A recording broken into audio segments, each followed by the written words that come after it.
Greetings, Stars fans, and welcome to the Two Brothers Mic'd Up show. If you didn't know, what we do is discuss the recent Dallas Stars games, give our thoughts right here on YouTube, just for you. Have a game of NHL going on in the background if you would like to watch that. As we start off each video, we go back to the last video where we give our predictions of what we think the scores are going to be. So always stick around to the very end. Quinn, you liked a score of 3-1 for Dallas and a score of 4-2 for Anaheim.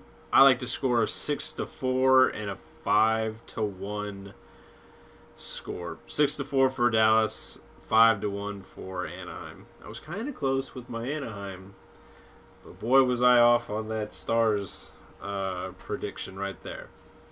So, right off the bat, Stars lose 3-1. Niemi gets the start in this game. I liked, going to Niemi. I think it's a right call to give Kari the night off. Getting down the stretch, we got 1 week left in the regular season, and then after this game, we don't play till Thursday, so let everybody get nice and rested. Start of this game, going through the first period, not a lot of action in the first period on the goal sheet, but we do have goals in the second and third. Second with Nate Thompson shorthanded. Third period, Ryan Kessler 10 seconds in. Jesus. Radek Faksa getting his fifth, and Ryan Kessler getting credited for the empty net goal. First period, what'd you see? It wasn't the same Stars team that had been playing the last couple weeks. I felt that they came out with an intensity, but you could definitely tell over time that everything was just starting to go Anaheim's way. They hung in there, but Anaheim just kept being relentless. They came to play hockey, and throughout the game, it showed that Dallas really wasn't ready to play this game. Yeah, you could kind of tell that the first period was two different two different games. That the first 10 minutes, Dallas looked like a great team. That within the first 2 minutes, we get that scoring chance, and everything's looking good. And then we get Cam Fowler takes a penalty within the first 2 minutes. The first power play unit looked really good. I thought the power play looked good.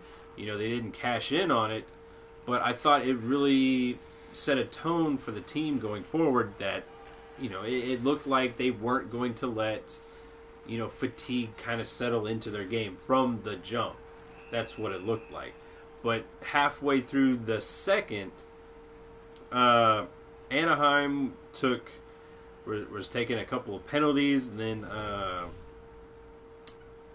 Antoine Roussel and Ryan Getzlaf gets they take roughing minors, which was also good. But then you started seeing that push back from Anaheim. That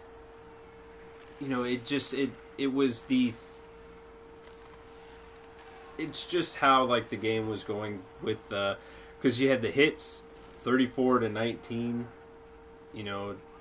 Anaheim and LA, when you're playing these two games back to back, they're very much similar teams, but then they can also be different teams as well. Go back to the LA game and look at this Anaheim game. What were the similarities in how Anaheim and LA play, and what's kind of the differences that you see? They're both playing with playoff passion right now. They're both fighting for the top seed in the Pacific Division. They're both playing for home field advantage for their first couple of series. These are teams that going down the stretch, getting into the playoffs, they know how to play hockey because, they've constantly been in the playoffs. They know what's expected of them. They know what's expected, what they're going to face. So, they have a whole different kind of mentality. I feel LA, sticks with their dominant game. Like, they stick with the physicality and let their skill players do the talking. I think when it comes to Anaheim, I think they switch more into a skill-based team. They let their speed that their players have and the hands of like Corey Perry, Ryan Getzlaf, and Kessler to take over the game. Yeah, you see, I see a lot of comparisons out there between Ryan Getzlaf and Jamie Benn. They're both really big. Well, Getzlaf is a bit bigger, but he has some hands. Jamie Benn, he's a big dude, not the biggest, but he has, for his skill set and what he does on the ice, Jamie Benn's a big guy for what he can do.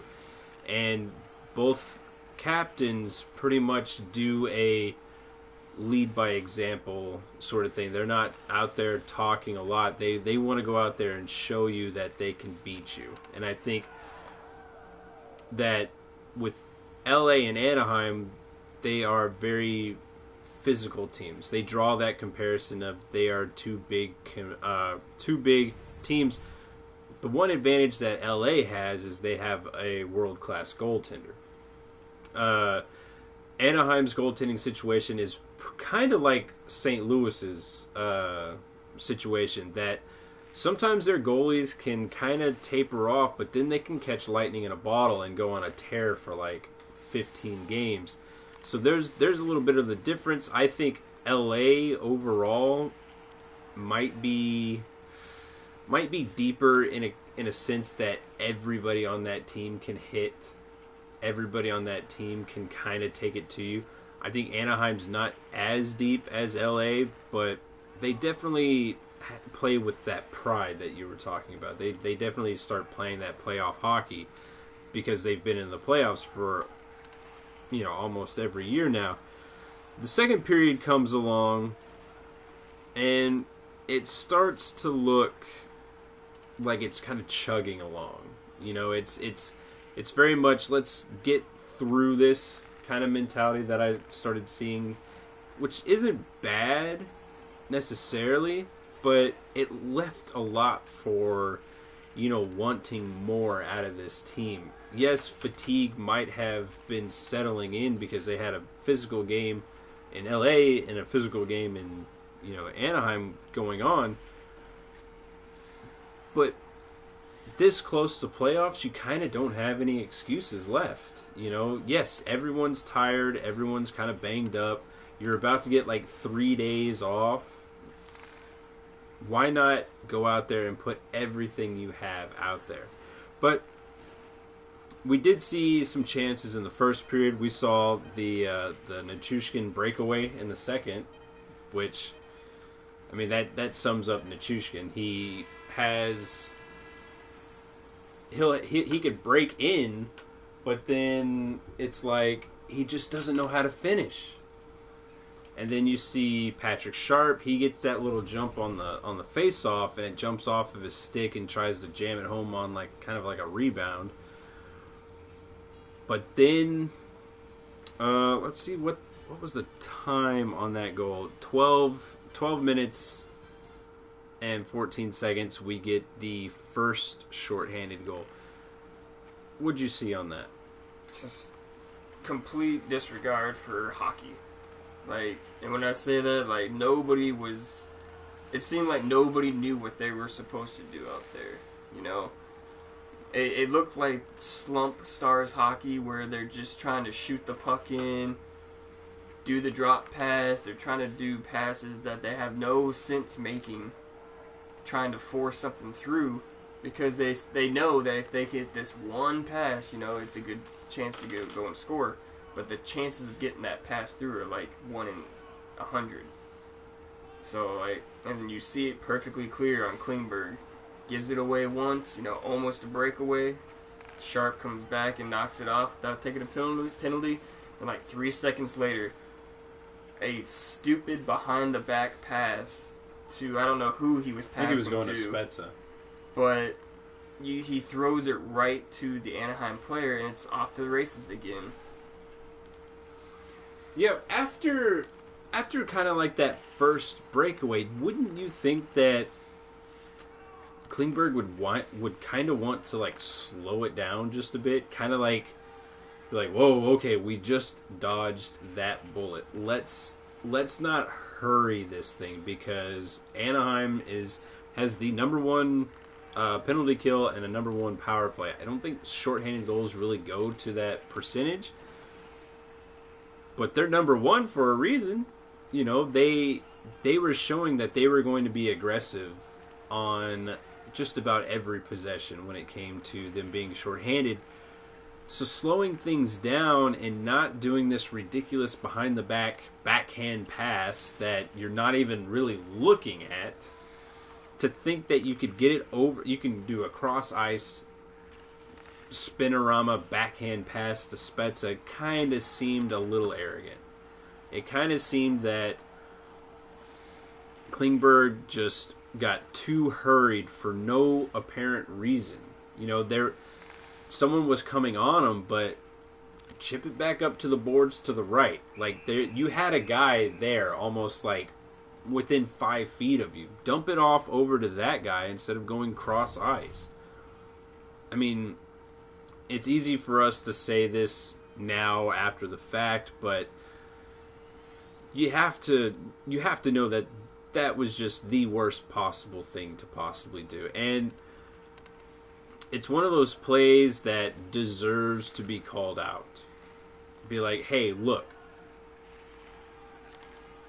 don't do that again. And the thing about it is, as him returning from his injury, it kind of seems like it's been subpar defending from him, but it's only when he's with Goligoski, or he's out there running points on the power play. It seems like whenever he's put into like this quarterback mentality to run things, his play has kind of dropped off a bit. And whenever he was on the third line coming back from the injury, when he was playing with Nimith, I mean, we both noticed how well he played. You know, him getting a little bit of reduced numbers. Maybe it's time to reduce it back a little bit, because again, you're 2 games away from the playoffs. You gotta take this game and do some tweaks. Do some tweaks to that defensive core that you have over there. I think the offense doesn't need any kind of tweaking. Maybe a tweak here or there with Eves juggling on the lines, but that defense, I mean, there's still some red flags over there. Going into the third, 10 seconds into the period, we see another shorthanded goal. I mean, you can't blame it on Klingberg this time, but as an overall defensive game in your own zone, everybody's to blame on that one. Mm-hmm. Niemi comes out, dumps it off. Sharp completely just botches the angle. I'm not really sure how. He must have hit like a dead spot in the boards, because if you've played hockey, you know there are some times that you can hit the boards in just a weird way that the puck kind of just dies. And it seemed like going off of that angle, it kind of just went off the boards a little weird. But then again, there's nobody back checking. There's nobody in the zone. Nobody. Half of the forwards are out of the blue line. One's coming back in, but he's at the top of the circle, nowhere near Kessler in front. What? I don't understand how that play got to how it did. I understand that, you know, you can have a bad play from Sharp and the pass gets picked off because of how aggressive they are, but where is your defense on that? It's another game to where Jamie Benn comes with a -3. Granted, I don't think he's to blame for all 3 goals, but that second one could have easily been prevented if he's dropping back and playing the center position, doing a simple breakout. That all it needed was a simple breakout, and you have coverage on Kessler. You have your center coming down, doing a big swoop under the circle, going up with the pass. I mean, it's a simple breakout that if he had been there and not looking for like some stretch home run pass, because it looked like they were trying to catch Anaheim with two trapped. Because if that play gets over to Klingberg, they have two Ducks trapped because of where the other forwards are. But then again, you saw how aggressive they were playing. You saw it. You absolutely saw it. As the game is moving on into the third period, what did you see out of the third period? I didn't see anything. I mean, Stars pushed as hard as they could, but the only good thing that came out of it was Foxa. You know, he won a critical draw whenever it was needed. And, I mean, I honestly think he was probably one of the best Stars in this game because he's winning faceoffs, he's playing physical. You don't really ever see him giving up. Like he's starting to get the Antoine Roussel mentality where it's just go, go, go, no stop. And that's good for a player like him. As you can see, it works because he gets a goal. Absolutely. But I mean, other than that line, like it just felt like everybody was just off the planet Earth. You know what? It was one of those games that maybe in the first period they provide a little bit of that spark, but I thought the fourth line outside of, I'll say like what, 5 minutes of the first period, I didn't think they brought anything to the game. It just seemed like the Stars were skating with three lines the whole game, and it was constantly tiring themselves out because that fourth line just couldn't generate anything. And it's a fourth line because, you know, that's going to be your weaker players, but they had to go out there and generate something, soak up some minutes to where you could take some of the pressure off of the top lines. That's what a fourth line is for. It's to go out there and grind a little bit. But, I mean, Moen only gets 9 minutes. Let's see. Fither had like 14. I mean, 14 minutes is kind of a good chunk, but it didn't seem like 14 minutes. It didn't seem like they were out there, you know, affecting the game. And a lot of that was also power play time since he got moved up in the Yamark spot. Yeah, that's true. It's like you said, like it just seemed like comparing Anaheim's fourth line to our fourth line, it's just a mismatch. You know, their fourth line is faster and stronger than ours, but I think they're also a little bit younger than our fourth line too. I mean, I think the youngest person we have on there is Sevier, and he's like 26, but the next like youngest is like in his late 30s. Yeah, that is a good point. That Anaheim does seem to have a bit of a younger depth than we have. Like whenever we get in, like your Janmark, your Richies, and everybody like that, we're gonna see a bit of that youth come down into our depth, and I think that's where Dallas will really start shining because I just thought. Moen went out there and did what he could for the minutes that he could. I actually liked how he was out there trying to stir some stuff up. But man, that fourth line just really did not bring anything to the game. And you know what, Niemi, I don't fault him on any of those two goals. Like, do you see it any other way that you think that Niemi could be blamed for? I know a lot of people are already going to be saying that the breakaway goal is Niemi's fault, but I mean, you gotta look at all the circumstances. Klingberg doesn't make the play. There's no breakaway. I mean, when it's a breakaway, it's a 50-50 chance. Yeah, it's 50-50. He's either going to stop it or he's not. Now, he may be the weaker of the two, but if he makes that save, you know, it's back to the game. Goalies make mistakes too. They're like I know we have two above average, not elite goaltenders. I mean, they're gonna make mistakes. They're not the best goalies in the league.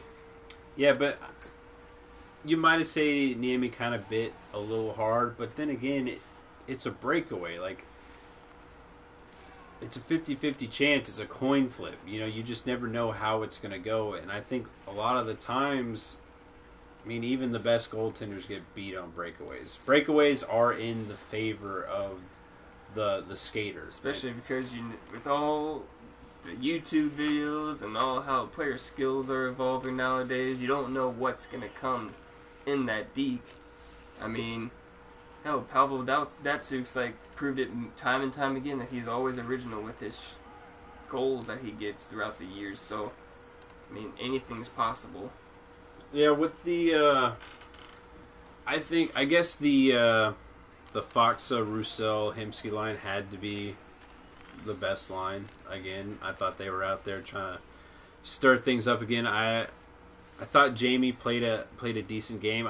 He did seem to be playing a lot harder in the third period. It looked like he was really trying to take over the game and just really couldn't. Was there anybody else that kind of really stood out to you for having a good game? Not really. I mean, can't really say I know of any of them. I mean, yeah, Jamie. Everybody wants Jamie to take over the game, but I mean, most nights one player's not going to take over the game. That's when you need your other star players like Sharp and Spezza to start stepping up. I mean, they may have been trying their best, but it's just one of those nights where your best wasn't good enough, and it happens. Yeah, it happens. But you know what? You look at this game and you're like, oh, it was just utter total crap. But then you're like, it's good to get this out before the playoffs. I think if they learn from this, it does better to lose like this than it does anything, because that's going to prepare you more for the playoffs. Make those players come back a little bit more into the zone on a breakout instead of trying to get a home run pass on a power play. I think goals like that serve as learning tools that the coach needs to implement to change. So hopefully this game turns out to be better in the long run. It stings now because Dallas pretty much got outplayed in almost every area.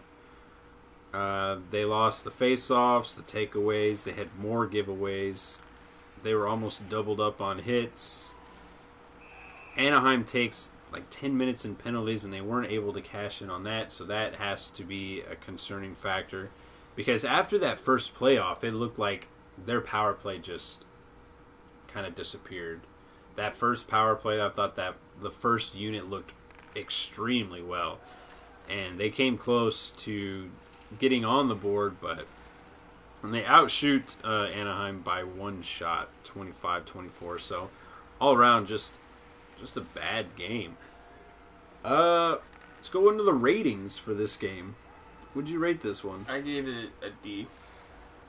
Just because Fox line, kept them in it. They got the goal when they needed it.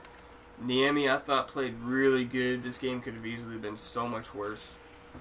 And, but like you said, learn from this, because I guarantee you play like this in the playoffs, it's going to be a 4-0 sweep for you. In the bad way. Yeah. I agree with that rating, but I went just a level down. I went for a D-.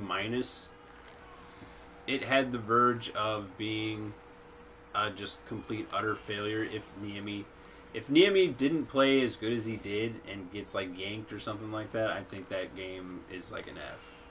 But I don't blame anything really on Niemi. That pseudo own goal really just kicked you in the crotch right there, because they just had some momentum with that Foxa goal. But yeah, a D- on that. Going to game 81 with 2 games left. 2 points up on St. Louis. We play the Colorado Avalanche. We always love these games. What kind of scores do you have for that one? Well, they better get out of their funk that they had in the last game, and if they can do that, they got to play physical against Colorado. That's the number one thing, because Colorado's a fast team. I actually might think that they might be faster than Dallas, just with a lot of the players that they have. and I feel like they have a better depth overall than Dallas does. So I think Dallas comes on top. We'll say 4-2, and if Colorado comes on top, it's just gonna be a bad game, 5-1. Interesting. Yeah, I agree that hopefully this could be a learning tool that they use. It's hard to sweep a team in the season series, and just for that alone, I think Dallas has a very good chance in this game, just like they did with LA. You know, they hung in there. I think it'll be a tight knit game. Oh, I like a score of 3-2 for Dallas. And then for Colorado, if it's just another Colorado game, it's going to be a bad game. And I like a score of, let's go 5-2. And with that's the discussion. Be sure to subscribe, hit the like button, leave any kind of feedback down below. Remember, this is a show for fans, by fans, and as always, tune in next time.